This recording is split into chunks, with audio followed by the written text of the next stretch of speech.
ഗിരിപ്രഭാഷണത്തെക്കുറിച്ചുള്ള നമ്മുടെ ഈ പഠനം നമ്മൾ മുന്നോട്ട് കൊണ്ടുപോകുമ്പോൾ കഴിഞ്ഞ സെഷനിൽ നമ്മൾ ഓർത്തതായ കാര്യം, അതിൻ്റെ പശ്ചാത്തലമാണ് യേശു കർത്താവിനെ അറിയുകയാണ് ആദ്യം ആവശ്യമായിരിക്കുന്നത്. എന്നിട്ടാണ് യേശുവിൻ്റെ ടീച്ചിങ്സ് നമ്മൾ പഠിക്കേണ്ടത്. ഞാനിപ്പോൾ സംസാരിക്കുമ്പോൾ ഒരു പക്ഷേ എന്നെ മാറ്റി നിർത്തി എൻ്റെ ടീച്ചിങ്സ്, ഇപ്പം കാൾ മാർക്സിനെ മാറ്റി നിർത്തിയും വേണമെങ്കിൽ ഒരാൾക്ക് ഒരു മാർക്സിസം പഠിക്കാനായിട്ട് പറ്റിയെന്നിരിക്കും.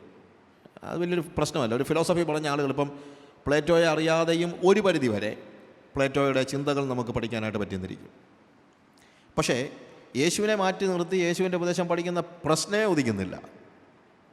കാര്യം യേശുവും യേശുവിൻ്റെ ഉപദേശങ്ങളും തമ്മിൽ അതുപോലെ ചേർന്ന് കിടക്കുകയാണ്. ഒരിക്കൽ നിത്യചൈതന്യയതി പറഞ്ഞ ഒരു വാക്ക് ഞാൻ എപ്പോഴും ഓർക്കാറുണ്ട്. അദ്ദേഹം പറഞ്ഞ് ക്രിസ്ത്യാനികളെല്ലാം യേശു ക്രിസ്തുവിൻ്റെ രക്തത്തെക്കുറിച്ചാണ് പറഞ്ഞുകൊണ്ടിരിക്കുന്നത്. പക്ഷേ ഞാൻ വിലമതിക്കുന്നത് യേശുവിൻ്റെ രക്തത്തെയല്ല, യേശുവിൻ്റെ വാക്കുകളെയാണ്. അപ്പോൾ യേശുവിൻ്റെ വാക്കുകളെ വിലമതിക്കുകയും യേശുവിനെ മാറ്റുകയും ചെയ്ത ഒത്തിരി പേരുണ്ട്. മഹാത്മാഗാന്ധിയോട് സ്വതന്ത്ര ഭാരതം എങ്ങനെയാണ് ഭരിക്കാൻ ഉദ്ദേശിക്കുന്നത്, അതിൻ്റെ അടിസ്ഥാന ശില എന്തായിരിക്കണമെന്നാണ് നിങ്ങൾ ആഗ്രഹിക്കുന്നതെന്ന് ഒരാൾ ചോദിച്ചപ്പോൾ ന്യൂ ടെസ്റ്റമെൻറ്റിലെ ഗിരിപ്രഭാഷണം എടുത്ത് കാണിച്ചെന്നാണ് പറയുന്നത്. ഇതനുസരിച്ചാണ് പുതിയ ഇന്ത്യ ഭരിക്കാൻ ഞങ്ങൾ ആഗ്രഹിക്കുന്നത് എന്ന് അദ്ദേഹം പറഞ്ഞെന്നാണ് ഞാൻ വായിച്ചിട്ടുള്ളത്. പക്ഷേ യേശുവിൻ്റെ വാക്കുകൾ എടുക്കുകയും യേശുവിനെ കളയുകയും ചെയ്യുന്നത് ഒരിക്കലും നമുക്ക് അതൊരു പോസിബിലിറ്റി പോലുമില്ല. ഞാൻ യതിയുടെ വാക്കുകൾ വായിച്ചപ്പോൾ ഞാൻ ആലോചിച്ചു, യേശുവിൻ്റെ രക്തം എന്ന് പറയുന്നത് രക്തമല്ല എന്നതേ വിഷയം. ഇപ്പോൾ രക്തമെന്ന് നമ്മൾ വെറുതെ വർത്തമാനം പറയുന്നതല്ലോ. രക്തം എന്ന് പറഞ്ഞാൽ that says about his death. He died. Yeshu മരിച്ചില്ലായിരുന്നെങ്കിൽ, യേശു നമുക്ക് പകരമായിട്ട് മരിച്ചില്ലായിരുന്നെങ്കിൽ യേശുവിൻ്റെ വാക്കുകൾക്ക് എന്താ പ്രസക്തി? കൂട്ടുകാർക്ക് വേണ്ടി ജീവനെ കൊടുക്കുന്നതിനേക്കാൾ വലിയ സ്നേഹം കാണിപ്പാൻ ആർക്കും കഴിയുകയില്ല എന്ന് പറഞ്ഞ യേശു ക്രൂശിക്കപ്പെടുമെന്ന് മനസ്സിലാക്കിയപ്പോൾ പെട്ടെന്ന് തൻ്റെ മുഖരൂപം യൂദാസിന് കൊടുത്തേച്ച് അവിടെ കയറ്റി കിടത്തിയാൽ ആ യേശുവിൻ്റെ പിന്നാലെ ആരെങ്കിലും പോയിട്ട് വല്ല അർത്ഥമുണ്ടോ? മരിക്കുമെന്ന് മനസ്സിലാകുമ്പോൾ പേടിച്ചോടുന്ന ഒരു യേശു ആണെങ്കിൽ ആ യേശുവിൻ്റെ വാക്കുകൾക്ക് എന്താ പ്രസക്തി? അതുകൊണ്ട് യേശുവിൻ്റെ വാക്കുകൾ അതുല്യമാണ് എന്നുള്ളത് ശരി. പക്ഷേ യേശുവിൻ്റെ വാക്കുകളുടെ അതുല്യത എന്ന് പറയുന്നത് അവൻ്റെ വാക്കുകളുടെ മേൽ അവൻ്റെ രക്തം കൊണ്ട് മുദ്രയിട്ടത് കൊണ്ടാണ്. It is because he died. Yeshu മരിച്ചതുകൊണ്ടാണ് യേശുവിൻ്റെ വാക്കുകൾക്ക് പ്രസക്തിയുള്ളത്. അല്ലെങ്കിൽ യേശുവിൻ്റെ വാക്കുകൾ ഒരു വഞ്ചകൻ്റെ വാക്കുകൾ ആയിപ്പോയേനെ, അല്ലെങ്കിൽ ഒരു ഭ്രാന്തൻ്റെ വാക്കുകളായിപ്പോയേനെ, ഒരു ലുനാറ്റിക് ആയിപ്പോയേനെ. പക്ഷേ യേശുവിൻ്റെ വാക്കുകൾ ഒന്നുപോലും നമുക്ക് മാറ്റിക്കളയാൻ പറ്റില്ല. എന്തുകൊണ്ടാണ്? അവൻ്റെ വാക്കുകൾ 100% സത്യമാണെന്ന്, ഉവ്വ് എന്നും ഇല്ല എന്നും ആയിരിക്കണം നിങ്ങളുടെ വാക്കുകൾ എന്ന് പറഞ്ഞ യേശു അവൻ്റെ രക്തം കൊണ്ട് അവൻ്റെ വാക്കുകൾ സത്യമാണെന്ന് തെളിയിക്കുകയാണ്. അതുകൊണ്ട് യേശുവിനെ മനസ്സിലാക്കാതെ യേശുവിൻ്റെ വാക്കുകൾ മനസ്സിലാക്കാൻ കഴിയത്തില്ല. ഒരിക്കലും നിങ്ങൾക്ക് ഗിരിപ്രഭാഷണത്തെ മാറ്റി നിർത്തി പഠിക്കാൻ പറ്റത്തില്ല. ഇതുകൊണ്ടാണ് മത്തായി എന്ത് ചെയ്യുന്നത്? അവൻ്റെ വരവിനെ, അല്ലെങ്കിൽ അവൻ എന്തിനു വേണ്ടി വന്നുവെന്നും അവൻ എങ്ങനെ വന്നുവെന്നും അവൻ ആരാണെന്നും അവൻ്റെ ലക്ഷ്യം എന്തായിരുന്നുവെന്നും ദൈവം എന്ത് ദൗത്യമാണ് അവനെ ഫലമേൽപ്പിച്ചതെന്നും അവൻ എങ്ങനെ അത് നിർവഹിക്കുവാനായിട്ട് തീരുമാനിച്ചുവെന്നും പറഞ്ഞതിന് ശേഷം അവൻ്റെ ശിഷ്യന്മാർക്ക് വേണ്ടിയാണ് ഇത് എന്ന് തിരിച്ചറിയത്തക്ക രീതിയിൽ ശിഷ്യന്മാർക്ക് വേണ്ടിയുള്ളൊരു സന്ദേശം എന്ന നിലയിലാണ് ഗിരിപ്രഭാഷണം നൽകിയിരിക്കുന്നത്. അപ്പോൾ ഗിരിപ്രഭാഷണം രക്ഷിക്കപ്പെടാൻ ആഗ്രഹിക്കുന്നവർക്ക് രക്ഷിക്കപ്പെടാനുള്ള ഒരു മാർഗമല്ല. ഞാൻ പറഞ്ഞത് നിങ്ങൾ തെറ്റിദ്ധരിക്കരുത്. അതായത് ദൈവരാജ്യത്തിലേക്ക് കടക്കാനുള്ള ഒരു എലിജിബിലിറ്റി അല്ല ഗിരിപ്രഭാഷണം. പ്രത്യുത ദൈവരാജ്യത്തിൽ കടന്നവൻ്റെ ജീവിത രീതിയാണ്. ദൈവരാജ്യത്തിൽ കടക്കാൻ എന്താ ചെയ്യേണ്ടതെന്ന് ചോദിച്ചാൽ നമുക്കറിയാം. യേശു കർത്താവ് യോഹന്നാന്റെ സുവിശേഷം 3-ാം അധ്യായത്തിൽ നിക്കോദിമോസിനോട് പറഞ്ഞിട്ടുണ്ട്, വെള്ളത്താലും ആത്മാവിനാലും ജനിക്കുന്നില്ല എങ്കിൽ ആർക്കും ദൈവരാജ്യത്തിൽ കടപ്പാൻ കഴിയുകയില്ല. വീണ്ടും ജനനമാണ് ഒരാളെ ദൈവരാജ്യത്തിൻ്റെ അംഗമാക്കുന്നത്. Unless you are born from above, ഉയരത്തിൽ നിന്ന് പുതുതായി ജനിക്കുന്നു ഇല്ല എങ്കിൽ എന്നാണ് നമ്മൾ വായിക്കുന്നത് മലയാളം വേദപുസ്തകത്തിൽ. ബോൺ എ ന്യൂ, വീണ്ടും ജനിക്കുക, പുതുതായി ജനിക്കുക എന്നുള്ളതാണ് നമ്മളോട് ഉപയോഗിച്ചിരിക്കുന്നത്. പക്ഷേ എക്സാക്ട്ലി ആ വേർഡ് ഉപയോഗിച്ചിരിക്കുന്നത് unless you are born from above, ഉയരത്തിൽ നിന്ന് ജനിക്കുന്നില്ല എങ്കിൽ നിങ്ങൾക്ക് ദൈവരാജ്യം കാണുവാൻ കഴിയുകയില്ല. ഉയരത്തിൽ നിന്നുള്ള ഒരു ജനനമാണ് ഒരാളെ ദൈവരാജ്യത്തിലേക്ക് പ്രവേശനം നൽകുന്നത്. വീണ്ടും ജനിക്കാത്ത ഒരു വ്യക്തിയും, അഥവാ ഉയരത്തിൽ നിന്ന് ജനിക്കാത്ത, ദൈവത്തിൽ നിന്ന് ജനിക്കാത്ത ഒരാൾക്കും ദൈവരാജ്യത്തിലേക്ക് പ്രവേശിക്കാൻ കഴിയത്തില്ല. എൻ്റെ അപ്പൻ്റെ ഭവനത്തിൽ ഞാൻ ആയിരിക്കുന്നത് എൻ്റെ അപ്പനിൽ നിന്ന് ഞാൻ ജനിച്ചതുകൊണ്ടാണ്. അല്ലെങ്കിൽ ഞാൻ വീട്ടിലെ വേലക്കാരനെ ആകത്തുള്ളൂ. എൻ്റെ ഭവനത്തിൻ്റെ ഭാഗമാകണമെങ്കിൽ, അതുകൊണ്ട് ദാസൻ എന്നേക്കും ഭവനത്തിൽ വസിക്കുന്നില്ല. ദാസന് കുറച്ച് കഴിയുമ്പോൾ ഇറങ്ങി പോകും. പക്ഷേ ഞാൻ എൻ്റെ വീട്ടിൽ നിന്ന് ഇറങ്ങി പോകാൻ പറ്റത്തില്ല. Because I am born into that family. ഞാൻ ആ കുടുംബത്തിൽ എൻ്റെ പിതാവിൽ നിന്ന് ജനിച്ചത് എന്നതുപോലെ കാൺമീൻ നാം ദൈവമക്കൾ എന്ന് വിളിക്കപ്പെടുവാൻ പിതാവ് നമുക്ക് എത്ര വലിയ സ്നേഹം നൽകിയിരിക്കുന്നു. അങ്ങനെ തന്നെ നാം ആകുന്നു. We are the children of God. When you are born from above, when you are born of the spirit, you are a child of God and you are part of the kingdom of God. അതുകൊണ്ട് ദൈവരാജ്യത്തിൻ്റെ പ്രവേശനത്തിൻ്റെ മാനദണ്ഡമെന്ന് പറയുന്നത്, അതിനുള്ള eligibility നമുക്ക് നൽകുന്നത് എന്തുകൊണ്ടാണ്? When you are born again. എന്നാൽ വീണ്ടും ജനിച്ച വ്യക്തി എന്തവസ്ഥയിലാണ്, എങ്ങനെ ജീവിക്കണമെന്നാണ് വേദോസം പഠിപ്പിക്കുന്നത്, അല്ലെങ്കിൽ ഗിരിപ്രഭാഷണം നമ്മെ പഠിപ്പിക്കുന്നത്. ഡോക്ടർ ലൂയിസ് ജോൺസൺ പറഞ്ഞൊരു വാചകമുണ്ട്. കാരാഗ്രഹ പ്രമാണി പൗലോസിനോട് ശിലാസിനോട് ചോദിച്ചു, സഹോദരന്മാരെ രക്ഷിക്കപ്പെടുവാൻ ഞാൻ എന്ത് ചെയ്യണം? ഉടനെ പൗലോസ് പറഞ്ഞോ, ആത്മാവിൽ ദരിദ്രരായവർ ഭാഗ്യവാന്മാർ, ദൈവരാജ്യം അവർക്കുള്ളത് എന്നാണ് പറഞ്ഞത്. അല്ല, രക്ഷിക്കപ്പെടുവാൻ യേശുവിനെ കർത്താവാക്കണം. കർത്താവായ യേശുവിൽ വിശ്വസിക്കുക, എന്നാൽ നീ നിൻ്റെ കുടുംബവും രക്ഷ പ്രാപിക്കും. കർത്താവായ യേശുക്രിസ്തുവിൻ്റെ കർത്തൃത്വം അക്സെപ്റ്റ് ചെയ്യുകയാണ്. യേശുക്രിസ്തുവിനെ എന്താണ്, അവൻ്റെ ലോർഡ്ഷിപ്പ് അക്സെപ്റ്റ് ചെയ്യുകയാണ്. It is not just knowing him as a redeemer, knowing him as the lord. അത് നമ്മൾ തിരഞ്ഞെടുക്കുന്നതായ അവൻ്റെ ലോർഡ്ഷിപ്പ് നമ്മൾ തിരഞ്ഞെടുക്കുകയാണ്. പക്ഷേ അങ്ങനെ തിരഞ്ഞെടുത്ത് ദൈവത്താൽ വീണ്ടും ജനിപ്പിക്കപ്പെട്ടവരായി ദൈവരാജ്യത്തിലേക്ക് പ്രവേശിക്കുന്നവർക്കുള്ള, അവൻ്റെ ശിഷ്യന്മാർക്കുള്ള, അവൻ്റെ ശിഷ്യന്മാരെന്ന് പറയുന്നത് 12 ശിഷ്യന്മാരല്ല, അവനാൽ ജനിപ്പിക്കപ്പെട്ട, യേശുവിനാൽ ദൈവത്താൽ ആത്മാവിനാൽ വീണ്ടും ജനിപ്പിക്കപ്പെട്ട, ദൈവരാജ്യത്തിലേക്ക് പ്രവേശിച്ച ഒരു വ്യക്തിയുടെ ജീവിത അവസ്ഥയാണ്. രക്ഷിക്കപ്പെട്ടവർ എങ്ങനെയുള്ള അവസ്ഥയിലാണെന്ന് പറയുന്നതാണ് ശരിക്കും പറഞ്ഞാൽ എന്ത്? ഗിരിപ്രഭാഷണം. ശിഷ്യന്മാരോട് പറയുമ്പോൾ some people call it as an ordination message or ordination address to the 12. 12 പേർക്കുള്ള ഒരു ഓർഡിനേഷൻ അഡ്രസ് ആണെന്ന് ചിലപ്പോൾ പറയാറുണ്ട്. And some people say that this is the Magna Carta of the kingdom, ദൈവരാജ്യത്തിൻ്റെ മാഗ്ന കാർട്ടാണ്. Or the manifesto of the king, രാജാവിൻ്റെ നയപ്രഖ്യാപനമാണ്. These are all true, but it is not just for the 12. 12 പേർക്ക് മാത്രമായിട്ട് കൊടുത്തതല്ല ഇത് എന്നുള്ളത് നിങ്ങൾ അറിയണം. It's for each and every one who is becoming a disciple of Jesus Christ in all the history. Even after 2000 years of Christendom, ഇത്രയും ക്രിസ്തീയതയുടെ ഇത്രയും വർഷങ്ങൾ കഴിഞ്ഞിട്ടും ഇപ്പോഴും നമുക്കുള്ള എന്താണ് നിർദ്ദേശങ്ങൾ എന്ന് പറയുന്നത് എന്തു തന്നെയാണ്? It is A sermon on the mount. പല സ്ഥലങ്ങളിലായിട്ട് പല ഭാഗങ്ങൾ, ഇപ്പോൾ ലൂക്കോസിൻ്റെ സുവിശേഷത്തിൽ പല ഭാഗങ്ങളിലായിട്ടാണ് ഇത് പറയുന്നത്. ഒരുപക്ഷെ ഒറ്റയടിക്ക് കർത്താവ് ഇങ്ങനെ പറഞ്ഞുകൊണ്ടിരുന്ന വാക്കുകൾ എന്നുള്ള അർത്ഥത്തിൽ അത് എടുക്കണമെന്നില്ല. Maybe it is a collection of Christ doctrines. Yeshu കർത്താവിൻ്റെ ഉപദേശങ്ങളുടെ ഒരു കളക്ഷനാണ്. It should be a collection. അതുകൊണ്ടാണ് ലൂക്കോസിൻ്റെ സുവിശേഷത്തിൽ സ്കാറ്റേഡ് ആയിട്ടാണ് നൽകിയിരിക്കുന്നത്. മത്തായിയുടെ സുവിശേഷം 5-ാം അധ്യായത്തിൻ്റെ 13-ാം വാക്യത്തിൽ നിങ്ങൾ ഭൂമിയുടെ ഉപ്പാകുന്നു എന്ന് പറയുന്നത് ലൂക്കോസിൻ്റെ സുവിശേഷം 14-ാം അധ്യായത്തിൻ്റെ 34-35 വാക്യങ്ങളിലാണ്. മത്തായിയുടെ സുവിശേഷം 5-ാം അധ്യായത്തിൻ്റെ 15-ാം വാക്യത്തിൽ നിങ്ങൾ you are the light of the world, വെളിച്ചമാണ് അല്ലെങ്കിൽ വിളക്കാണെന്ന് പറയുന്നത് ലൂക്കോസിൻ്റെ സുവിശേഷം 8-ാം അധ്യായത്തിൻ്റെ 16-ാം വാക്യത്തിലാണ്. 5-ന്റെ-18 നമ്മൾ മത്തായിയുടെ സുവിശേഷത്തിൽ ന്യായപ്രമാണത്തിൻ്റെ വള്ളിയെങ്കിലും പുള്ളിയെങ്കിലും മാറിപ്പോകുവാൻ കഴിയുന്നുള്ളതല്ല എന്ന് പറയുന്നത്. എന്നാൽ ലൂക്കോസിൻ്റെ സുവിശേഷത്തിൽ അത് കാണുന്നത് 16-ാം അധ്യായത്തിൻ്റെ 17-ാം വാക്യത്തിലാണ്. ഞാനിത് ഓടിച്ച് പറഞ്ഞു പോകുകയാണ്. മനസ്സിലാക്കാൻ എന്തുകൊണ്ടാണെന്ന് ചോദിച്ചാൽ, ഇത് ലൂക്കോസിൽ വളരെ പല സ്ഥലങ്ങളിലായിട്ട് സ്കാറ്റേഡായിട്ട് കിടക്കുകയാണ്. 7-ാം അധ്യായത്തിൻ്റെ 1 മുതൽ 5 വരെയാണ് സ്വന്തം കണ്ണിൽ കോലിരിക്കുക മറ്റുള്ളവൻ്റെ കണ്ണിലെ കരട് എന്നെങ്ങനെയാണ് എടുക്കുന്നതെന്ന് ചോദിക്കുന്നത്. എന്നാൽ ലൂക്കോസിൻ്റെ സുവിശേഷത്തിൽ അത് കാണുന്നത് നമ്മൾ 6-ാം അധ്യായത്തിൻ്റെ 37 മുതൽ 42 വരെയുള്ള വാക്യങ്ങളിലാണ്.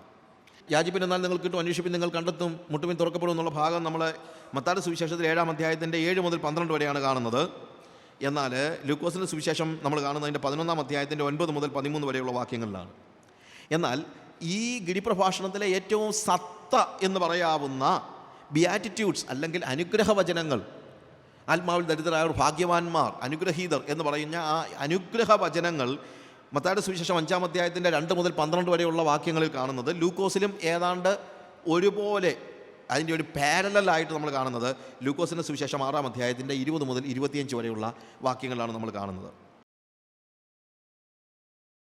എന്നാൽ ഇവിടെ നമ്മൾ ഇത് എത്രത്തോളം പ്രാധാന്യമുള്ളതാണെന്ന് കാണിക്കാൻ മത്തായി ഉപയോഗിക്കുന്നതായ ഒരു അത് തുടങ്ങുമ്പോൾ പറയുന്ന ഒരു വാക്കുണ്ട്. അവിടെ എഴുതിയിരിക്കുന്നത് ഹി സാറ്റ് ഡൗൺ, അവൻ ഇരുന്ന് അവരോട് ഉപദേശിച്ച് തുടങ്ങിയത് എന്തെന്നാൽ, ശരിക്കും എൻ്റെ ട്രാൻസ്ലേഷൻ അവരോട് ഉപദേശിച്ച് കൊണ്ടിരുന്നത്, this is what he use to teach them എന്ന് വേണമെങ്കിലും ട്രാൻസ്ലേറ്റ് ചെയ്യാവുന്ന രീതിയിലുള്ള ഒരു ഫ്രേസാണ് അവിടെ ഉപയോഗിച്ചിരിക്കുന്നത്. That means it is not just a one time teaching, this is what he use to teach them. ഒരു ദിവസം അവരോട് പറഞ്ഞത് തന്നെയല്ല, ഇതാണ് അവരോട് പറഞ്ഞുകൊണ്ടിരുന്നതെല്ലാം. എപ്പോഴും യേശു അവരോട് പറഞ്ഞുകൊണ്ടിരുന്നത് ഇതിനോടനുബന്ധിച്ചുള്ള കാര്യങ്ങളുമാണ്. ഇപ്പോൾ ഞാനിപ്പോൾ പല മെസ്സേജസ് ഒരു പക്ഷേ ഒരു 10-20 സീഡിക്കകത്തായിരിക്കും നിങ്ങൾക്ക് എൻ്റെ മെസ്സേജസ് അതിനകത്ത് കിടപ്പുണ്ട്. അപ്പോൾ ഏത് മെസ്സേജ് എടുത്താലും ഇറ്റ് ഈസ് ഇൻ്റർലിങ്ക്ഡ്. കാര്യം എന്ന് വെച്ച് കഴിഞ്ഞാൽ സന്ദേശം ഒന്നാണല്ലോ. ആ സന്ദേശം ഓരോരുത്തർക്കും മനസ്സിലാകത്തക്ക നിലയിൽ, ഓരോരുത്തർക്ക് വ്യക്തമാകത്തക്ക നിലയിൽ അത് എക്സ്പ്ലെയിൻ ചെയ്യുന്നതേ ഉള്ളൂ. യേശു കർത്താവ് വാസ്തവത്തിൽ അത് തന്നെയാണ് ചെയ്യുന്നത്. യേശു കർത്താവ് എന്ത് ചെയ്യുകയാണ്? ഒരു ഭാഗം ഒരു ആളോട് പറയുമ്പോൾ അവരുടെ പശ്ചാത്തലത്തിൽ ആ കാര്യത്തെ വിശദമാക്കുന്നു. ഇതേ ആശയം തന്നെ വേറൊരാളോട് പറയുമ്പോഴത്തേക്ക്, അല്ലെങ്കിൽ വേറൊരു കാര്യം പറയുമ്പോഴത്തേക്ക് ബേസിക്കലി മെസ്സേജിന് എന്തുണ്ടാകുന്നില്ല? വ്യത്യാസം ഉണ്ടാകുന്നില്ല. വിശദീകരണങ്ങൾക്ക് വ്യത്യാസം ഉണ്ടാകുന്നു. മത്തായിയുടെ സുവിശേഷത്തിൽ പറഞ്ഞിരിക്കുന്ന മെസ്സേജും ചിലപ്പോൾ നിങ്ങൾക്ക് അതിനകത്ത് വാക്കുകളിൽ എന്തെങ്കിലുമൊക്കെ ഡിഫറൻസസ് നിങ്ങൾ കണ്ടെന്നിരിക്കും. പക്ഷേ ആ വാക്കുകളുടെ ഡിഫറൻസ് അല്ല പ്രാധാന്യമർഹിക്കുന്നത്. എന്താണ്? ആ മെസ്സേജാണ്. What is the message behind it? ആ മെസ്സേജ് ഒരിക്കലും മാറത്തില്ല. ഇപ്പോൾ എൻ്റെ ഏത് മെസ്സേജ് നിങ്ങൾ കേട്ടാലും 20 സീഡിക്കകത്തുള്ള ഏത് മെസ്സേജ് കേട്ട് കഴിഞ്ഞാലും മെസ്സേജിന് മാറ്റമൊന്നും ഉണ്ടാകത്തില്ല. മേ ബി അതിൻ്റെ എക്സ്പ്ലനേഷനിലോ മറ്റുള്ള കാര്യങ്ങളിലോ മാറ്റം ഉണ്ടാകുമായിരിക്കാം. ഇതേപോലെ തന്നെ ഗിരിപ്രഭാഷണം മത്തായിയുടെ സുവിശേഷത്തിൽ നിന്ന് മർക്കോസിൻ്റെ സുവിശേഷത്തിൽ, അല്ലെങ്കിൽ അതിൻ്റെ ചില ഭാഗങ്ങളിൽ, അല്ലെങ്കിൽ ലൂക്കോസിൻ്റെ സുവിശേഷത്തിൽ കാണുന്ന ഡിഫറൻസസ് ഒരിക്കലും വേദപുസ്തകത്തിൻ്റെ ആധികാരികതയ്ക്ക് കോട്ടം വരുത്തുന്നതാണെന്നൊന്നും ആരും ചിന്തിച്ചിട്ട് കാര്യമില്ല. അങ്ങനെ അല്ല. ചിലപ്പോൾ ആളുകളൊക്കെ ചോദിക്കും, എനിക്ക് even I got some emails like 101 contradictions in the Bible. വേദപുസ്തകത്തിലെ 101 വൈരുദ്ധ്യങ്ങൾ. വേദപുസ്തകം സത്യമല്ല എന്ന് പറയാനായിട്ട് ആളുകൾ അടിച്ചിരിക്കുന്നതാണ്. ഇന്ന ഭാഗത്ത് പറഞ്ഞിരിക്കുന്നത് ഇങ്ങനെയാണ്, ഇന്ന ഭാഗത്ത് പറഞ്ഞിരിക്കുന്നത് അങ്ങനെയല്ല, ഇന്ന ഭാഗത്ത് പറഞ്ഞിരിക്കുന്നത് ഇന്ന ഭാഗം വ്യത്യസ്തമാണ്, വാക്കുകളിൽ വ്യത്യാസമുണ്ടെന്ന് പറഞ്ഞുകൊണ്ട് 101 കോൺട്രഡിക്ഷൻസ് ഇൻ ദ ബൈബിൾ. അതുകൊണ്ട് വേദപുസ്തകം ശരിയല്ല. ഞാൻ പറഞ്ഞു അതുകൊണ്ട് തന്നെയാണ് വേദപുസ്തകം ശരി. അതന്നെ കാരണമുണ്ട്. Basically I M A journalist. എൻ്റെ കയ്യിലെങ്ങാണ് ഈ പുസ്തകം ഒരാൾ എഡിറ്റ് ചെയ്യാൻ തന്നു കഴിഞ്ഞാൽ ഞാനെന്ത് ചെയ്തേനെ? ഈ കോൺട്രഡിക്ഷൻസ് എല്ലാം മാറ്റി പെർഫെക്റ്റ് ആയിട്ടുള്ള, എൻ്റെ നോട്ടത്തിൽ പെർഫെക്റ്റ് ആയിട്ടുള്ള ഒരു ബുക്ക് ഉണ്ടാക്കിയേനെ. ഇല്ലേ? അതല്ലേ എല്ലാവരും ആരാണെങ്കിലും ചെയ്യുന്നത്. ഒരു എഡിറ്ററുടെ കയ്യിൽ ഇത് കയറി കിടന്നായിരുന്നെങ്കിൽ ഇതെന്ത് ചെയ്തേനെ? ഒരു കോൺട്രഡിക്ഷനും ഉണ്ടാക്കാതെ ചെയ്യാനുള്ള ബുദ്ധിയൊക്കെ ആൾക്കാർക്കുണ്ട്, ഇല്ലേ? പക്ഷേ വേദപുസ്തകം ദൈവവചനമായതുകൊണ്ട് അതിൻ്റെ കോൺട്രഡിക്ഷൻസ് എന്ന് നമുക്ക് തോന്നുന്നതായ വാക്കുകളിലെ ഡിഫറൻസോ മറ്റുള്ളതോ അല്ലെങ്കിൽ സംഭവങ്ങളിലെ വിവരണങ്ങളിലെ വ്യത്യാസങ്ങളോ മാറ്റാനായിട്ട് ആരും പരിശ്രമിച്ചിട്ടില്ലെന്നാണ് അതിൻ്റെ അർത്ഥം. ഞാൻ പറഞ്ഞ മനസ്സിലാക്കണം. വേദപുസ്തകം തിരുത്തപ്പെട്ടതാണെന്ന് ആളുകൾ പറയുന്ന, അതിനുവേണ്ടി ആളുകൾ പറയുന്ന കാരണം തന്നെ വേദപുസ്തകം തിരുത്തപ്പെട്ടതല്ല എന്നുള്ളതിൻ്റെ തെളിവാണ്. വേദപുസ്തകം തിരുത്താനാരുടെയെങ്കിലും കൊടുത്തായിരുന്നെങ്കിൽ എന്തോ ഒരു ഈസി ആയിട്ട് നമുക്ക് മാറ്റിക്കളയാമായിരുന്ന എന്തെല്ലാം കാര്യങ്ങളുണ്ട്. പക്ഷേ വേദപുസ്തകത്തെ കൈവെക്കാൻ ഈ പറയുന്ന ഒരാളും തയ്യാറായില്ല. അതുകൊണ്ടാണ് ഈ വിവരണങ്ങളിലെ വ്യത്യാസങ്ങൾ മാറ്റാതെ തന്നെ നമ്മുടെ കയ്യിൽ ഈ വേദപുസ്തകം ലഭിച്ചിരിക്കുന്നതെന്ന് നിങ്ങൾ മനസ്സിലാക്കണം. അതുകൊണ്ട് ലൂക്കോസിലും യോഹന്നാനിലും ഡിഫറൻസസ് ഉണ്ട്. ഇത് തന്നെ ഞാൻ പൊതുവേ വേദപുസ്തകത്തിൻ്റെ മൊത്തമായ കാര്യം പറഞ്ഞാണ്. ഡിഫറൻസസ് ഉണ്ട്. പക്ഷേ ആ ഡിഫറൻസസ് മാറ്റാനായിട്ട് ഒരു എഡിറ്റർ പരിശ്രമിച്ചിട്ടില്ല. കാരണം എന്താണ്? കർത്താവ് ഒരു ദിവസമല്ലല്ലോ പ്രസംഗിച്ചത്. 3.5 വർഷം അവൻ എന്ത് ചെയ്തുകൊണ്ടിരിക്കുകയായിരുന്നു?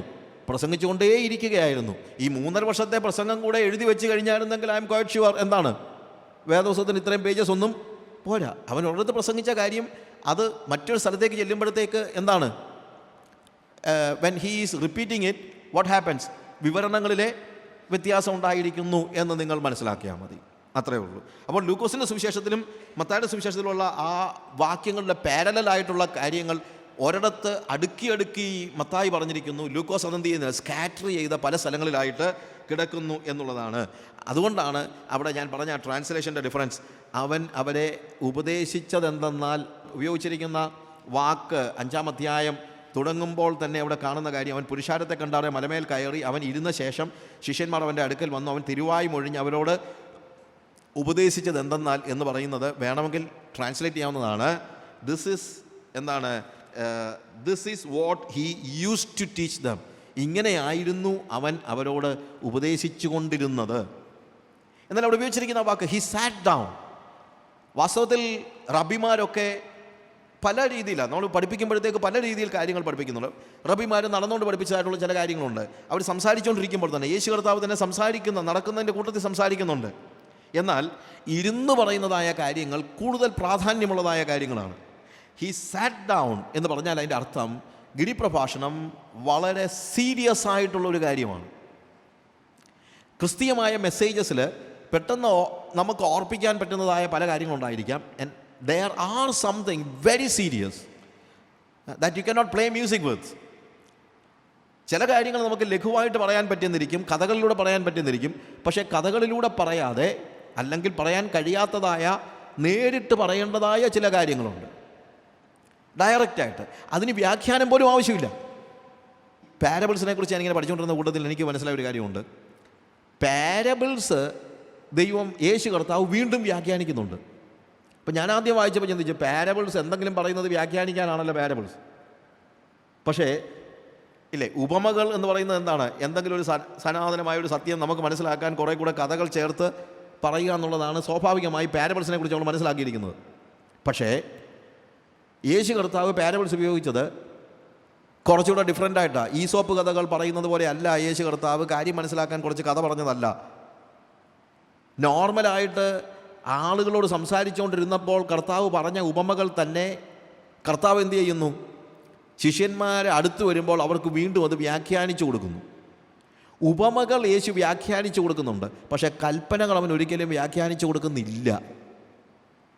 ഞാൻ പറഞ്ഞതിൻ്റെ വ്യത്യാസം മനസ്സിലാക്കണം. നമ്മൾ സാധാരണ രീതിയിൽ ചിന്തിക്കുന്നത് കൽപ്പനകളും പ്രസ്താവനകളും ഒക്കെ നമ്മൾ വിശദീകരിച്ചു കൊടുക്കണം, ഉപമ വിശദീകരിക്കേണ്ടെന്നാണ്. പക്ഷേ തിരിച്ചാ കാര്യം എന്താണെന്ന് ചോദിച്ചു കഴിഞ്ഞാൽ, കൽപ്പനകളിൽ അടങ്ങിയിരിക്കുന്നത് അല്ലെങ്കിൽ നമുക്ക് മാറ്റിക്കളയാൻ പറ്റാത്ത, ഇറ്റ് ഈസ് പ്ലെയിൻ, അവൻ്റെ കൽപ്പനകളാണ്, അവന് പറയാനുള്ള കാര്യങ്ങൾ, അവൻ്റെ ഹൃദയത്തിൽ അവൻ പറഞ്ഞിരിക്കുന്ന കാര്യങ്ങൾ, അല്ലെങ്കിൽ നിയമങ്ങളാണ്, അല്ലെങ്കിൽ അതനുസരിച്ചേ പറ്റുള്ളൂ. ഓപ്ഷൻസ് ഇല്ലാത്തതാണ് വാസ്തവത്തിൽ ദൈവത്തിൻ്റെ, യേശു കർത്താവിൻ്റെ കൽപ്പനകൾ. അതായത് കൽപ്പനകൾ എന്ന് പറയുന്നത് ദൈവരാജ്യത്തിൻ്റെ നിയമങ്ങളാണെങ്കിൽ പാരബിൾസ് എന്ന് പറയുന്നത് ദൈവരാജ്യത്തിൻ്റെ സ്വഭാവമാണ്. You understand the difference? ദൈവരാജ്യത്തിൻ്റെ ക്യാരക്ടറാണ്. ഉപമകൾ എന്ന് പറയുന്നത് ദൈവരാജ്യത്തിൻ്റെ ക്യാരക്ടറാണ്, ദൈവരാജ്യം എങ്ങനെയുള്ളതാണെന്ന് മനസ്സിലാക്കാനായിട്ട്. പക്ഷേ കൽപ്പന എന്ന് പറഞ്ഞാൽ അങ്ങനെ എന്താണ്? ക്യാരക്ടർ എന്നുള്ളതല്ല, it is the law of the kingdom of God. പാരബിൾസിൽ വരുന്നത് what kind of kingdom it is, എങ്ങനെയുള്ള രാജ്യമാണ് എന്ന് മനസ്സിലാക്കാൻ. അപ്പോൾ എങ്ങനെയുള്ള രാജ്യമാണ് എന്ന് മനസ്സിലാക്കുന്നത് കർത്താവ് എന്ത് ചെയ്യുന്നു? വ്യാഖ്യാനിച്ചു കൊടുക്കുന്നു.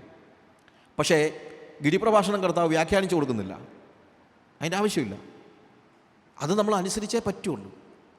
മറ്റു കാര്യം എന്നാന്ന് ചോദിച്ചു കഴിഞ്ഞാൽ, മറ്റെന്താണ് വ്യാഖ്യാനിക്കുന്നത് പറഞ്ഞു കഴിഞ്ഞാൽ, ദൈവരാജ്യത്തിൻ്റെ സ്വഭാവം, ക്യാരക്ടർ എങ്ങനെയാണെന്ന് മനസ്സിലാക്കണമെങ്കിൽ ദൈവരാജ്യത്തിനകത്ത് കയറിയവർക്ക് മാത്രമേ പറ്റുള്ളൂ. ലോകത്തിന് മനസ്സിലാകത്തില്ല. അതുകൊണ്ട് ഉപമകൾ കർത്താവ് പൊതുജനത്തോട് സംസാരിക്കുമ്പോൾ കർത്താവ് തന്നെ പറഞ്ഞിട്ടുണ്ട്, ഇത് അവർക്ക് മനസ്സിലാകത്തില്ല, പക്ഷേ നിങ്ങൾക്ക് മനസ്സിലാകുമെന്ന്. അവർക്ക് എന്തുകൊണ്ട് മനസ്സിലാകത്തില്ല? അത് എൻ്റെ പ്രസംഗം കേൾക്കുന്നവനൊന്നും ബുദ്ധിയില്ലാത്തവനാണ്, നിങ്ങൾക്ക് കൂടുതൽ ബുദ്ധി ഉള്ളതുകൊണ്ട് മനസ്സിലാകുമെന്നാണോ കർത്താവ് പറഞ്ഞത്? അല്ല. ഒരു പക്ഷേ യേശു കർത്താവിൻ്റെ പ്രസംഗം കേട്ട പുറത്തുള്ളവരായിരിക്കും യേശുവിൻ്റെ ശിഷ്യന്മാരെക്കാൾ ബുദ്ധിയുള്ളവർ. പക്ഷേ അവർ ദൈവരാജ്യത്തിലേക്ക് പ്രവേശിക്കാത്തത് കൊണ്ട് ലോകത്തിൻ്റെ സിദ്ധാന്തങ്ങൾക്കും ലോകത്തിൻ്റെ ചിന്തകൾക്കും ലോകത്തിൻ്റെ സ്വഭാവത്തിനും നേരെ വിപരീതമാണ് ദൈവരാജ്യത്തിൻ്റെ സ്വഭാവം. അത് ആർക്കേ മനസ്സിലാക്കാൻ പറ്റുകയുള്ളൂ? ശിഷ്യന്മാർക്ക് മാത്രമേ മനസ്സിലാക്കാൻ പറ്റുള്ളൂ. കൽപ്പന അങ്ങനല്ല. കൽപ്പന നമ്മുടെ മുമ്പിൽ വെച്ചിരിക്കുന്നതായ, തുറന്നു വെച്ചിരിക്കുന്നതായ ഒരു പുസ്തകമാണ്. അതനുസരിച്ചേ പറ്റുള്ളൂ, അതിന് ഓപ്ഷൻസ് ഇല്ല. പലപ്പോഴും നമ്മുടെ പ്രശ്നം എന്ന് വെച്ച് കഴിഞ്ഞാൽ, നമ്മൾ ഉപമകൾ വ്യാഖ്യാനിക്കത്തില്ല, പക്ഷേ കൽപ്പനകൾ ശരിക്കും വ്യാഖ്യാനിക്കും. ഞങ്ങളുടെ ഒരു മിഷണറി ചെയ്സ് എന്ന് പറഞ്ഞാൽ അദ്ദേഹം പറഞ്ഞൊരു കാര്യമുണ്ട്. നമ്മൾ എന്തുകൊണ്ടാണ് വേദപുസ്തകം വ്യാഖ്യാനിക്കുന്നത്, അല്ലെങ്കിൽ യേശുവിൻ്റെ ഉപദേശങ്ങൾ നമ്മൾ എന്തുകൊണ്ട് വ്യാഖ്യാനിക്കുന്നു? മറ്റൊന്നും കൊണ്ടല്ല, നമുക്ക് അനുസരിക്കാൻ മനസ്സില്ലാത്തതുകൊണ്ടാണ്. കാര്യം ഇതങ്ങനെ വ്യാഖ്യാനിക്കൊന്നും വേണ്ട, നമ്മളങ്ങ് ചെയ്താൽ മതി. പക്ഷേ നമ്മളത് ചെയ്യാൻ മനസ്സില്ലാത്തതുകൊണ്ട് എന്തു ചെയ്യും? അത് കർത്താവ് പറഞ്ഞതിൻ്റെ ഉദ്ദേശം എന്താണെന്ന് ചോദിച്ചാൽ എന്നൊക്കെ പറഞ്ഞുകൊണ്ട് അങ്ങനെ ഉദ്ദേശിച്ചൊന്നുമല്ല, അത് അങ്ങനെ തന്നെ ചെയ്യാനങ്ങ് പറഞ്ഞതാണ്, അല്ലാതെ അതിന് പ്രത്യേകിച്ച് ഉദ്ദേശമൊന്നും ഇല്ല. It is so easy. അത് മനസ്സിലാക്കാൻ ബുദ്ധിമുട്ടില്ല, അതിന് പ്രത്യേകിച്ച് ബുദ്ധി വേണമെന്നില്ല. പക്ഷേ ദൈവരാജ്യത്തിൻ്റെ സ്വഭാവം മനസ്സിലാക്കണമെങ്കിൽ നമുക്ക് എന്തുണ്ടെങ്കിലേ പറ്റുള്ളൂ? ആ ദൈവരാജ്യത്തിൻ്റെ മനസ്സുണ്ടെങ്കിലേ പറ്റുള്ളൂ. ദൈവരാജ്യത്തിൻ്റെ മനസ്സ് ഉണ്ടാകേണ്ടത് ആവശ്യമാണ്. അപ്പോൾ ഇവിടെ ഇത് വളരെ സീരിയസ് ആണ്. ഒന്നാമത് ഇത് വളരെ സീരിയസ് ആണ്. ചില കാര്യങ്ങൾ വളരെ സീരിയസ് ആണ്, അങ്ങനെ തന്നെ നമ്മൾ അറിയണം. പലപ്പോഴും ഇന്നത്തെ ഒരു വലിയ പ്രശ്നം, ഒന്നിനെ സീരിയസ് ആയിട്ട് എടുക്കാനായിട്ട് നമുക്കൊരു മനസ്സില്ല. എല്ലാത്തിനെയും വളരെ ലൈറ്റായിട്ടാണ് നമ്മൾ എടുക്കുന്നത്. അങ്ങനെ ലൈറ്റായിട്ട് എടുക്കുന്ന ഒരു ക്രിസ്തീയമായ ഒരു കാഴ്ചപ്പാടല്ല. യേശു കർത്താവിൻ്റെ ഉപദേശങ്ങൾ ഒരിക്കലും ലൈറ്റായിട്ട് എടുക്കാൻ പാടില്ല. അവൻ പറഞ്ഞ കാര്യങ്ങൾ അങ്ങനെ തന്നെ നമ്മൾ അതേ അർത്ഥത്തിൽ അതേ വെയിറ്റേജിൽ നമ്മൾ എടുത്തേ പറ്റുള്ളൂ. അത്രയും ശക്തിയോടുകൂടെ തന്നെ നമ്മൾ എടുത്തേ പറ്റുള്ളൂ. അതിനെ ലഘൂകരിക്കാൻ നമുക്ക് ആരാ അവകാശം തന്നത്? ഞാൻ ഒരു ഉദാഹരണം പറഞ്ഞു കഴിഞ്ഞാൽ, നിങ്ങൾക്ക് 2 യജമാനന്മാരെ സേവിക്കാൻ കഴിയുകയില്ല, നിങ്ങൾക്ക് ദൈവത്തെയും മാമോനെയും ഒരുമിച്ച് സേവിക്കുവാൻ കഴിയുകയില്ല എന്ന് പറഞ്ഞ കാര്യം നമ്മളിപ്പോൾ പറഞ്ഞതെന്നറിയാമോ? മോനെ, വലിയ പ്രയാസമാണ് കേട്ടോ, ഇത് രണ്ടും കൂടെ കൊണ്ടുപോകുന്ന കാര്യം വലിയ പ്രയാസമാണെന്നാണോ കർത്താവ് പറഞ്ഞത്? അല്ല. എന്താണ്? നിങ്ങൾക്ക് 2 യജമാനന്മാരെ സേവിക്കുവാൻ കഴിയുകയില്ല എന്ന് പറഞ്ഞാൽ കഴിയുകയില്ല. നിങ്ങളെന്തിനാ ലൈറ്റാക്കുന്നത്? അങ്ങനെ ലൈറ്റാക്കുന്നതിന് കർത്താവ് ഒരിക്കലും നമുക്ക് അനുവാദം തന്നിട്ടില്ല. കർത്താവ് പാപമെന്ന് വിളിച്ച കാര്യത്തെ പാപമെന്ന് വിളിക്കണം, അതിനെ ലൈറ്റാക്കരുത്. ഒരു സഹോദരി വന്നിട്ട് ഒരു കഥയാണ്, ഒരു പാസ്റ്റർ അടുത്ത് വന്നിട്ട് പറഞ്ഞു, പാസ്റ്ററെ എനിക്ക് വേണ്ടി പ്രത്യേകം പ്രാർത്ഥിക്കണം. എന്നെ ചോദിച്ചു, എന്ത് പറ്റി? അതെ, എനിക്ക് എക്സാഗ്രേറ്റ് ചെയ്യുന്ന ഒരു സ്വഭാവമുണ്ട്, കാര്യങ്ങളെയൊക്കെ കൂട്ടി പറയുന്ന ഒരു സ്വഭാവമുണ്ട്, എക്സാഗ്രേറ്റ് ചെയ്യുന്ന അങ്ങനെ ഒരു ബലഹീനത എനിക്കുള്ളത് കൊണ്ട് പാസ്റ്റർ എനിക്ക് വേണം, എന്ത് ചെയ്യണം? ആ ബലഹീനതയിൽ നിന്ന് എനിക്കൊരു വിടുതൽ കിട്ടാനായിട്ട് പ്രാർത്ഥിക്കണം. പാസ്റ്റർ പറഞ്ഞാൽ ഞാൻ പ്രാർത്ഥിക്കത്തില്ല. അതെന്താ പാസ്റ്ററെ? ഞാനൊരു ഭൗതിക ആവശ്യത്തിന് വേണ്ടി പോലും അല്ല വന്നത്, എൻ്റെ ഒരു ആത്മീയ ആവശ്യം എന്തുവാ? എനിക്ക് എക്സാഗ്രേറ്റ് ചെയ്യുന്ന ഒരു ബലഹീനത ഉണ്ടെന്നല്ല ഞാൻ പറഞ്ഞുള്ളൂ, അത് മാറാൻ വേണ്ടി പാസ്റ്റർ പ്രാർത്ഥിക്കണം എന്ന് പറഞ്ഞിട്ട് എന്താ പാസ്റ്റർ പ്രാർത്ഥിക്കത്തില്ലെന്ന് പറഞ്ഞത്? പാസ്റ്റർ പറഞ്ഞ, സഹോദരി ആദ്യം പറയണം എനിക്ക് കള്ളം പറയുന്ന സ്വഭാവമുണ്ട്, എന്നാൽ ഞാൻ പ്രാർത്ഥിക്കാം. കാര്യം എക്സാഗ്രേറ്റ് ചെയ്യാന്ന് പറഞ്ഞു കഴിഞ്ഞാൽ അതിൻ്റെ അർത്ഥം എന്തുവാ? കള്ളം പറയാമെന്ന, അല്ലാതെ എന്തോന്നാ? അത് നമ്മൾ പറയത്തില്ല. നമ്മളിന്ന് പറയുന്നത് എനിക്ക് അങ്ങനെ ഇടയ്ക്കിടയ്ക്ക് കൂട്ടി പറയുന്ന ഒരു ബലഹീനത ഉണ്ടെന്ന് നോക്കുക, അല്ലേ? അത് ബലഹീനതയൊന്നുമല്ല. എന്താണ്? It is a sin. Call sin a sin. പാപത്തെ എന്ത് ചെയ്യണം? പാപമെന്ന് തന്നെ വിളിക്കാൻ നമ്മൾ പഠിക്കണം. എന്നാലേ നമുക്ക് എന്ത് ചെയ്യാൻ, അതിനകത്തുനിന്ന് വിടുതൽ പ്രാപിക്കാൻ കഴിയത്തുള്ളൂ. സീരിയസ് ആയിട്ടുള്ള കാര്യങ്ങൾ സീരിയസ് ആയിട്ട് തന്നെ എടുക്കണം. ഇന്നത്തെ ആധുനികമായ സമൂഹത്തിൽ ലോകം സീരിയസ് അല്ലാത്ത ഒത്തിരി കാര്യങ്ങൾ, ലോകത്തിന് ഇന്ന് ഒന്നും സീരിയസ് അല്ല, അത് നിങ്ങൾ മനസ്സിലാക്കണം. ലോകത്തിന് എന്തോന്ന് സീരിയസ്നെസ്? ഈവൻ സെക്ഷുവൽ ഇമ്മൊറാലിറ്റി പോലും ഇന്ന് ലോകം എന്തായിട്ട് ചിന്തിക്കുന്നില്ല, ഒരു വലിയൊരു സീരിയസ് ഇഷ്യൂ ആയിട്ട് ചിന്തിക്കുന്നില്ല. എന്ന് വെച്ചുകൊണ്ട് സഭയിൽ അത് അനുകൂലിക്കാൻ പറ്റുമെന്നാണ് നിങ്ങളുടെ ചിന്ത? ഞാൻ ഈ ആഫ്രിക്കയിലെ ഉദാഹരണം പലപ്പോഴും പറയുമ്പോഴത്തേക്ക് ചില അനുഭവങ്ങൾ ഉണ്ടാകുമ്പോൾ അങ്ങ് പറഞ്ഞു പോകുന്നതാണ്. ഞാനൊരു ചർച്ചിൽ ഒരു യൂത്ത് ക്യാമ്പ് നടക്കുക, 13 ചർച്ചസിൻ്റെ ആൾക്കാരെല്ലാം കൂടി ആഫ്രിക്കൻസാണ്. അവിടെ ചെന്ന് ഞാൻ ബാപ്റ്റിസത്തെക്കുറിച്ച് ക്ലാസ് എടുത്ത കൂട്ടത്തിൽ ഞാനവിടെ പറഞ്ഞു, baptism is just like a marriage. You are married to Jesus. And everywhere മാരേജിനകത്ത് വിവാഹം കഴിക്കുമ്പോൾ ഒരു ചടങ്ങുണ്ട്, അല്ലെങ്കിൽ എന്താണ്, we do something, it's a ceremony. Likewise baptism നിങ്ങളുടെ ഹൃദയത്തിൽ നിങ്ങൾ കർത്താവിനോട് ഒരുമിച്ച് ചേർന്ന് ജീവിക്കാൻ തീരുമാനം എടുക്കുമ്പോൾ നിങ്ങൾ പബ്ലിക്കിൽ പറയുകയാണ്, എന്ത്? I am going to live with Jesus, he is my husband. അത് പറയേണ്ടത് അത്യാവശ്യമാണ്. That is why we need to consider baptism as a serious issue. അപ്പോൾ ഇങ്ങനെയൊക്കെ പറഞ്ഞിട്ട് ഞാൻ ഇവരോട് ചോദിച്ചു, നിങ്ങളിപ്പോൾ നിങ്ങളുടെ ഗേൾ ഫ്രണ്ടിനെ കൊണ്ട് ഏതെങ്കിലും ഒരു ഹോട്ടലിൽ ചെന്ന് മുറി എടുക്കാൻ ചെന്നാൽ നിങ്ങൾക്ക് മുറി തരുമോ? എന്നവർ പറഞ്ഞില്ല. കണ്ടോ, അതാണ് കാര്യം. വിവാഹം കഴിഞ്ഞാലേ നമുക്ക് എന്ത് കിട്ടത്തുള്ളൂ? മുറി കിട്ടത്തുള്ളൂ. എന്തുകൊണ്ടാണ് നിങ്ങളുടെ ഗേൾ ഫ്രണ്ടിനെ കൊണ്ട് ചെല്ലുമ്പോഴത്തേക്ക് അവിടെ മുറി കിട്ടാത്തത്? ഉടനെ പിള്ളേർ പറയുക, അത് സാറേ ചുമ്മാ ചെന്നാൽ പറ്റത്തില്ല, പൈസ കൊടുത്തെങ്കിലേ കിട്ടത്തുള്ളൂ എന്ന്. അപ്പം ഞാനിത് കേട്ട് കഴിഞ്ഞപ്പോഴത്തേക്ക് എൻ്റെ ഒരു ഫ്രണ്ട് ഒരു ലോയറുണ്ട്, അവനോട് ഞാൻ ചോദിച്ചു, ജെയ്മി ഇവരെന്താ ഈ പറയുന്നത്? Do you think that you can go to a hotel with a girl if you are not married to that girl? Why not? അവൻ ലോയർ, അവൻ പറഞ്ഞു അതിനെന്താ? ഞാൻ ചോദിച്ചു, അങ്ങനെ പറ്റുമോ? പിന്നെ വിവാഹം ആവശ്യമില്ലേ? എന്നുണ്ടെങ്കിൽ മൊസാംബിക്കിൻ്റെ നിയമം അനുസരിച്ച് if you want to live with somebody it is up to you, നിയമം അനുസരിച്ച്. പിന്നെ എന്തിനാണ് വിവാഹം കഴിക്കുന്നത് ചോദിച്ചു കഴിഞ്ഞാൽ നാളെ സ്വത്തിൻ്റെ പേരിൽ തർക്കം ഉണ്ടാകുകയാണെങ്കിൽ മാരേജ് സർട്ടിഫിക്കറ്റ് വേണം. അത് വേണ്ടായോ? നീ കെട്ടണമെന്ന് ആർക്കാ നിർബന്ധം? That is A system of the country. എന്ന് വെച്ചുകൊണ്ട് ചർച്ചിൻ്റെ സിസ്റ്റം അതാണോ? അല്ല. There are something that is very serious. വേദപുസ്തകത്തിൽ സീരിയസ് ആയിട്ടുള്ള ഇഷ്യൂസ് ഉണ്ട്. അത് സീരിയസ് ആയിട്ട് തന്നെ നമ്മൾ പഠിപ്പിക്കണം. അവിടെ പാട്ടും കൂത്തും ഒന്നും പോരാ. ഞാൻ ഒരിക്കലും ഒരു യൂത്ത് ക്യാമ്പിന് ബോൺ അഗെയിൻ എക്സ്പീരിയൻസിനെ കുറിച്ച് ക്ലാസ് എടുക്കുകയാണ്. അപ്പോൾ ഈ ക്യാമ്പ് സംഘടിപ്പിച്ച ആൾ എൻ്റെ അടുത്ത് വന്നിട്ട് പറഞ്ഞു, ബ്രദർ, ഇതൊന്നും നമ്മുടെ പിള്ളേരെ ഒന്നും പഠിപ്പിക്കേണ്ട കാര്യമൊന്നുമില്ല. ഞാൻ പറഞ്ഞു, വൈ? അവരൊക്കെ നല്ല പിള്ളേരാണ്. അപ്പോൾ ഞാൻ പറഞ്ഞു, നല്ല പിള്ളേരോ എന്ന് വെച്ചാൽ നിങ്ങളെന്താ മീൻ ചെയ്യുന്നത്? അല്ല, ഞങ്ങളുടെ പിള്ളേരൊന്നും അങ്ങനെ കുഴപ്പമുള്ള പിള്ളേരൊന്നും അല്ല. അപ്പോൾ ഞാൻ പറഞ്ഞു, നിങ്ങൾ നല്ല പിള്ളേരാണെങ്കിൽ തന്നെ അവർക്ക് രക്ഷിക്കപ്പെടാതിരിക്കാൻ പറ്റുമോ? നമ്മുടെയൊക്കെ ചിന്തയാണ് നമ്മുടെ പിള്ളേർക്ക് കള്ളത്തരം അറിയത്തില്ലെന്ന്. അറിയാമോ ഇല്ലയോ എന്നുള്ളത് അവരൊക്കെ പോകുന്ന സ്ഥലത്തൊന്ന് നിന്ന് നോക്കണം, അന്നേരം അറിയാം. നമ്മുടെ ഒരു സമാശ്വാസമാണ്, അത്രയേ ഉള്ളൂ. അപ്പം ഞാൻ ഇത് പറഞ്ഞു കഴിഞ്ഞപ്പോഴത്തേക്ക് അദ്ദേഹം പറഞ്ഞു, അല്ല അങ്ങനെയാണെങ്കിലും അത് കുറച്ചുകൂടെ ലൈറ്റായിട്ട് പറയണ്ടേ? കുറച്ച് പിള്ളേർ ഇവിടെ വന്നിരിക്കുന്നത് എന്തിനാണ്? ഞാൻ പിള്ളേർ എന്തിനാണ് വന്നിരിക്കുന്നത്? അവർക്കൊരു എൻജോയ്മെൻറ്റ്. ഞാൻ പറഞ്ഞു, നിങ്ങൾ ക്യാമ്പ് നടത്തുന്നത് എൻ്റർടൈൻമെൻറ്റ് വേണ്ടിയാണോ? അങ്ങനെയാണെങ്കിൽ വേറെ വല്ലവരെയും വിളിക്കണം. എൻ്റർടൈൻമെൻറ്റ് അല്ല അവർക്ക് ആവശ്യമുള്ളത്. നമുക്കൊരു തെറ്റിദ്ധാരണയാണ് പിള്ളേരെ എൻ്റർടൈൻമെൻറ്റ്. എന്നാൽ പിന്നെ അവർ സ്കൂളിൽ നടത്തുന്ന എന്തെങ്കിലും ക്യാമ്പിന് പോയാൽ പോരെ? അവർക്ക് പാട്ട് പാടാൻ വേണ്ടി മാത്രമാണ് വരുന്നതെങ്കിൽ അവർക്ക് ഡിസ്കോ ക്ലബ്ബിൽ പോയാൽ പോരെ? അവിടെ നിന്ന് ഇങ്ങോട്ട് വരുന്നത് ക്യാമ്പിന്? എന്തിനാണ് നിങ്ങൾ ക്യാമ്പ് നടത്തുന്നത്?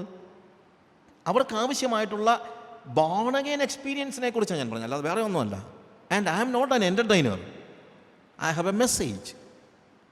എന്നോട് പറഞ്ഞു, ബ്രദർ, ആ മെസ്സേജ് പറയുകയാണെങ്കിലും അതിനോട് ചേർന്ന് കുറച്ച് തമാശയോടൊക്കെ ചേർത്ത് പറയണ്ടേ, കുറച്ച് ജോക്കൂടൊക്കെ. എന്നാൽ ഞാൻ പറഞ്ഞു, there are some messages that you cannot play music with. പാമ്പ് കടിക്കാൻ വന്ന് കഴിഞ്ഞാൽ ഉടനെ നിങ്ങൾ എന്തുവാ പാട്ട് പാടിക്കൊണ്ടാണ് ഇരുന്നത്? You just cry snake. പാമ്പെന്ന് പറഞ്ഞാൽ അലറുകയല്ലേ നിങ്ങൾ ചെയ്യുന്നത്? അന്നേരം നിങ്ങളെന്താ പാട്ട് പാടാൻ പോവുകയാണോ? അല്ല. It's A serious message. It's A serious message. പിന്നെ ഞാനോട് ചോദിച്ചൊരു ചോദ്യമുണ്ട്. നിങ്ങളുടെ ഈ പിള്ളേർ പഠിക്കുന്ന സ്കൂളിലെ കെമിസ്ട്രി ക്ലാസ്സിൽ അവരുടെ പ്രൊഫസർ എത്ര ജോക്കാണ് പറയുന്നത്? കെമിസ്ട്രി പഠിപ്പിക്കുമ്പോൾ എന്നാ ജോക്ക് പറഞ്ഞോണ്ടാണോ പഠിപ്പിക്കുന്നത്? ആണോ? അല്ലല്ലോ. അപ്പോൾ സ്കൂളിൽ അവർക്ക് സീരിയസ് ആയിട്ട് പഠിക്കാനുണ്ട്. ആത്മാവിൻ്റെ രക്ഷയുടെ കാര്യം പറയുമ്പോഴത്തേക്ക് സീരിയസ് ആയിട്ടുള്ള കാര്യങ്ങൾ പഠിക്കാൻ അവർക്ക് പറ്റത്തില്ലെന്നാണ് നിങ്ങൾ ചിന്തിക്കുന്നത്. What do you think? There are some messages that is very serious. ആ സീരിയസ് ആയിട്ടുള്ള മെസ്സേജ് അവരോട് കമ്മ്യൂണിക്കേറ്റ് ചെയ്തേ പറ്റുള്ളൂ. അത് നിങ്ങളാണ് പഠിപ്പിക്കേണ്ടത്. നിങ്ങൾ പറയണം ചില കാര്യങ്ങൾ സീരിയസ് ആണെന്നുള്ളത്. അവർക്ക് സീരിയസ്നെസ് മനസ്സിലാക്കണം. അവർക്ക് എന്തുകൊണ്ട് മനസ്സിലാകുന്നില്ല? അവർ സ്കൂളിൽ പോയി കാണിക്കുമോ? ഞാൻ ഒരു സ്ഥലത്ത് ചെന്ന് കഴിഞ്ഞപ്പോഴത്തേക്ക് ചർച്ചിലെ പിള്ളേർ 8-10 വയസ്സുള്ള പിള്ളേർ അങ്ങോട്ടും ഇങ്ങോട്ടും എന്താ കടലാസി ഉരുട്ടി ഒരുത്തൻ്റെ വായിലോട്ട് എറിയുന്നു, കണ്ണിലോട്ട് എറിയുന്നു. ഞാനൊരുത്തൻ്റെ കൈയൊക്കെ ഒരു പിടിച്ചോ, അവൻ്റെ കൈ തട്ടിയിട്ട് അവൻ്റെ കൂട്ടുകാരൻ്റെ നേരെ കടലാസ് എറിഞ്ഞു. കൈ തട്ടിയിട്ട്. കൊച്ചു 2 വയസ്സുള്ള പിള്ളേരാണെങ്കിൽ പോട്ടെ, നമുക്ക് അവൻ അറിയാൻ വേണ്ടിയിട്ടെന്ന് പറയാം. പക്ഷേ ഇവന് 7-8 വയസ്സുള്ള അല്ലെങ്കിൽ 3-ാം ക്ലാസ്സിലോ 4-ാം ക്ലാസ്സിലോ പഠിക്കുന്ന പിള്ളേരാണ്. ഇവൻ്റെ സ്കൂളിൽ ഇത് നടക്കുമോ? സ്കൂളിൽ ഇത് നടക്കുമോ? Do you think that in his school it is happening? It will never happen. പിന്നെ ചർച്ചിൽ എന്തും കാണിക്കാം. എന്തുകൊണ്ടാണ്? അപ്പനും അമ്മയും കൊടുത്തിരിക്കുന്ന സന്ദേശം ഇതാണ്: ചർച്ച് എന്ന് പറഞ്ഞു കഴിഞ്ഞാൽ ഒരു കളിചിരി പരിപാടിയാണ്. Is it? അതുകൊണ്ടാണ് ഞാൻ പറഞ്ഞത്, ഇതൊരു സീരിയസ് മെസ്സേജ് ആണെങ്കിൽ ആ സീരിയസ്നെസ്സിൽ തന്നെ നമ്മൾ എടുക്കണം. അതുകൊണ്ടാണ് when Matthew was explaining this, he said, he sat down.